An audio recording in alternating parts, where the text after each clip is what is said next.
안녕하세요. 오늘은 초고층 건물 두 번째 시간으로 오늘 이 단원 마무리하도록 하겠습니다. 자, 학습 목표는 지난 시간과 똑같은데요.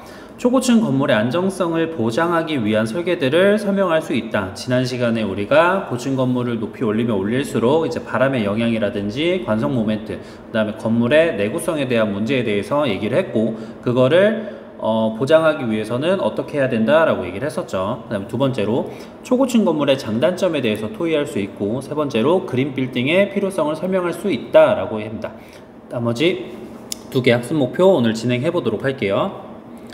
자, 오늘 목차는 먼저 지난 시간에 배웠던 거 간단하게 얘기를 하고, 그 다음에 내진 설계에 대해서 얘기를 해보고, 그 다음에 초고층 건물의 장단점이 무엇이 있는지, 그 다음에 친환경 건축이 무엇인지에 대해서 한번 알아보도록 하겠습니다. 지난 시간에 배웠던 내용을 간략하게 이야기를 해보면요, 고층 건물을 올리면 올릴수록 바람의 영향이라든지 관성 모멘트가 중요하다라고 이야기를 했어요. 그래서 건물이 무너지지 않게끔, 쓰러지지 않게끔 만들어주는 구조 두 가지를 배웠었는데, 첫 번째로 메가기둥 구조랑 두 번째로 Y자 형태의 구조를 이야기했었습니다. 메가기둥 구조나 Y자 구조나 어쨌든 코어벽이라는 거는 존재를 해야 돼요. 땅바닥 밑으로 이제 땅을 파고 그 깊게까지 이제 박혀있는, 나무의 뿌리처럼 깊게까지 박혀있는 코어벽이 존재를 하고요. 메가기둥 구조 같은 경우에는 코어벽을 중심으로 그 주변부에 큰 기둥들을 설치하는 것을 메가기둥 구조다. 그래서 큰 기둥들이 바깥으로 무거운 재질들이 바깥으로 퍼져나가면서 관성 모멘트를 올리는 역할을 하는 거고요. 그 다음에 Y자 형태의 구조는 이제 코어벽을 Y자 형태로 만들고요. 그 다음에 기둥을 그 새 모서리에다가, 새 꼭지점에다가 이제 박는 그런 형태의 구조다. 이런 식으로 해가지고 메가기둥 구조보다 조금 더 안정감이 있고, 그 다음에 조금 더 많은 공간을 확보할 수 있다라는 장점이 있다라고 이야기를 했었습니다. 다음으로는 이제 이번 시간에 내진 설계에 대해서 한번 알아보도록 하겠습니다. 자, 건물이 높던 낮던 상관없이 이제 고려해야 될 거는 당연히 지진에 대해서 고려를 해야 되는데요. 만약 지진에 의해 건물이 무너지게 되면은 그 건물 안에 사람들 뿐만 아니라 주변까지 엄청난 피해를 입게 되겠죠. 따라서 건물을 만들 때 중요하게 다뤄줘야 될 부분이 바로 내진 설계입니다. 내진 설계는 지진이 일어났을 때 그 지진의 흔들림에 대비해서 건물이 무너지지 않도록 설계하는 것인데요. 설계하는 방법은 크게 세 가지 방법이 있는데, 첫 번째로는 내진 구조, 그 다음에 두 번째로는 재진 구조, 그 다음에 세 번째로는 면진 구조가 있습니다. 그럼 이 세 가지에 대해서 한번 각각 알아보도록 할게요. 자, 먼저 내진 구조에 대해서 한번 알아보겠습니다. 자, 내진 구조는 가장 기본적인 구조로 지진으로부터 발생하는 지반의 흔들림에도 전체적인 구조나 내부 시설물이 파손되지 않도록 튼튼하게 건설하는 방법입니다. 즉, 건축물 내부에 철근 콘크리트의 내진벽과 같은 부재를 설치해서 강한 흔들림에도 붕괴되지 않도록 하는 것이죠. 다음으로는 재진 구조인데요. 자, 재진 구조는 스스로 진동을 제어하는 구조라고 보시면 될 것 같습니다. 지금 사진 보면은 가운데 건물 안에 이상한 것들이 설치되어 있는데, 이제 강성이나 감쇄 등을 설치한 구조를 재진 구조라고 보시면 돼요. 그래서 재진 구조는 지진에 의한 진동에 대응하는 힘을 발생시켜서 진동을 저지하는 구조인데, 지진이 일어났을 때 강성이나 감쇄가 그 반대 방향으로 힘을 가해주면서 지진에 의해서 흔들림이 적도록 만들어주는 구조라고 보시면 될 것 같습니다. 다음으로는 면진 구조인데요. 자, 면진 구조는 진동 주기를 길게 변화시키는 구조인데, 그냥 쉽게 보면은 건축물과 지반을 분리하는 구조라고 보시면 돼요. 건축물과 지반을 분리하고 그 사이에 이제 충격을 완화할 수 있는 재질의 물질을 집어넣음으로써 지진에 의한 진동이 상쇄되도록 만들어진 구조라고 보시면 됩니다.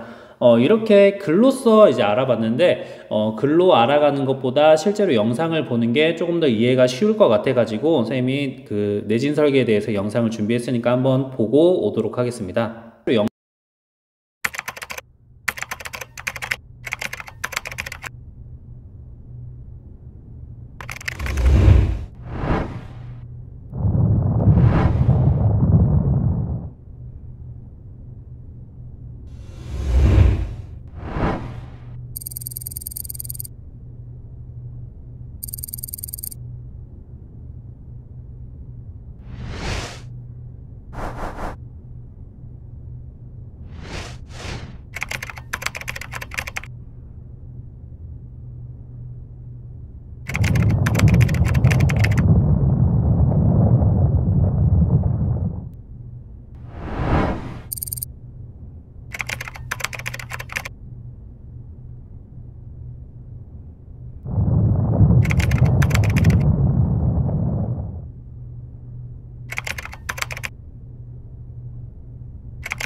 이렇게 우리가 고층 건물을 만들기 위해서 이제 내진 설계를 어떻게 하는지, 어떤 방법이 있는지에 대해서 한번 알아봤고요. 자, 이번에는 이제 초고층 건물의 장단점, 필요성 등에 대해서 한번 얘기를 한번 해보도록 할게요. 자, 먼저 초고층 건물의 장점 또는 필요성에 대해서 얘기를 하면은, 자, 고층 건물을 올리는 이유는 일단 제일 먼저 인구 밀집을 해결하기 위한 방법이 인구 밀집으로 인한 땅 부족 문제를 해결하기 위해서가 하나의 이유가 되겠죠. 예를 들면은 이제 아파트 하나만 해도 그 아파트 하나에 몇백 세대가 몰려서 살고 있잖아요. 근데 몇백 세대가 아파트가 아닌 1층짜리 건물에 여러 군데 산다 그러면은 살 수 있는 범위가 한정이 될 거예요. 그런데 지금 현재는 수도권으로 사람들이 계속해서 몰리고 있기 때문에, 뭐 도시나 수도권으로 계속해서 몰리고 있기 때문에 이런 인구 밀집에 의한 땅 부족 문제를 해결하기 위해서는 초고층 건물이 필수적이겠죠. 그래서 이런 필요성이 있고, 그 다음으로는 이제 다양한 시설이 밀집이 될 수 있잖아요. 그러니까 하나의 상가 안에 굉장히 다양한 시설들이 들어올 수가 있고, 그렇게 되면은 우리가 뭐 예를 들어서 병원도 가고 마트도 가고 뭐 어디 식당도 가고 싶다라고 하면은 하나의 건물에 그런 거를 모조리 집어넣어서 우리가 움직이는 동선을 최소화하고, 그럼으로써 교통적으로 이제 필요한 수단이 줄어들게 되는 거죠. 그러면은 그로 인해서 환경 문제가 조금이라도 해결이 될 수 있다라는 장점이 있을 수도 있고요. 그 다음에 고층 건물, 우리가 지금 만들어 놓은 뭐 롯데타워라든지 63빌딩 이런 고층 건물은 관광 자원으로도 활용이 가능하다. 그래서 이런 장점들이 있다라고 보시면 되고, 그 다음 단점을 보면은 일단 제일 중요한 거는 안전 문제겠죠. 이제 고층 건물로 올라가면 올라갈수록 고려해야 될 사항이 많아지고, 만에 하나 큰일이 발생하게 되면은 그 안에 있는 사람은 물론이고 그 고층 건물이 무너지면서 주변까지 막대한 피해 영향을 미치기 때문에 굉장히 안전적인 문제가 단점이 될 수가 있고요. 그 다음에 화재가 발생하게 됐을 때도 마찬가지로 고층에 있으면 있을수록 더 빠져나오기가 힘들겠죠. 그래서 이런 문제가 단점이 될 수 있고, 두 번째로는 건강 문제가 있는데, 고층 건물로 올라가면 올라갈수록 바람이 굉장히 세진다고 했어요. 그렇기 때문에 창문을 쉽게 열기가 힘들어요. 그렇게 되면은 당연히 공기의 순환이 제대로 이루어지지 않게 되고, 그 공기 순환이 제대로 이루어지지 않게 되면은 그 안 좋은 공기들을 우리가 마심으로써 건강 문제가 발생할 수 있다라는 단점이 있고요. 마지막으로 지역 간의 차이 문제가 있는데, 이거는 고층 건물을 만들면은 인구 밀집이 일어나게 되고, 그러면서 잘 사는 곳은 계속 잘 살게 되고 못 사는 곳은 계속 못 살게 된다. 이런 지역 간의 차이가 더 조장된다라는 단점이 있을 수가 있습니다. 다음으로 이제 친환경 건축에 대해서 한번 알아보도록 하겠습니다. 자, 현대인은 대부분의 시간을 실내 건축물 속에서 시간을 보내게 됩니다. 실내 속에서 쾌적하게 지내기 위해서는 뭐 불을 밝힌다든지 에어컨을 사용한다든지 해야겠죠. 그렇기 때문에 당연스럽게 에너지를 사용하게 되고, 대부분의 시간을 건축물 속에서 보내다 보니 건축물 부분에서 사용하는 에너지가 상당한데요. 대략적으로 건물 부분에서 사용하는 에너지는 총 에너지 사용량의 30% 정도라고 합니다. 우리나라의 에너지 해외 의존도는 90% 이상이기도 한데요. 그렇기 때문에 더욱더 에너지를 절약을 해야겠죠. 자연과 친화적인 건물을 이제 왼쪽에 보이는 것처럼 그린 빌딩이라고 하는데, 이 그린 빌딩은 에너지 절약, 고효율 설비, 자원 재활용 등을 적용을 해서 자연 친화적으로 설계한 건물이라고 합니다. 건축물 부분에서 사용하는 에너지가 많고 우리나라가 에너지 해외 의존도가 높은 만큼 미래에는 더 이상 건물 자체의 효용만을 위해 존재할 수 없고, 얼마만큼 자연과 친화력을 가질 수 있는가 하는 문제를 반드시 해결해야 할 것입니다.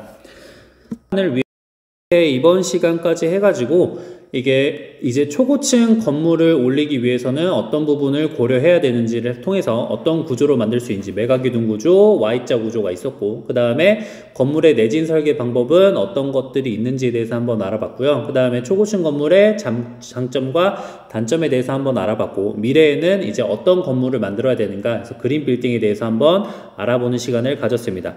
그래서 이번 시간까지 해가지고 초고층 건물에 대한 강의를 마치도록 하겠습니다. 수고하셨습니다.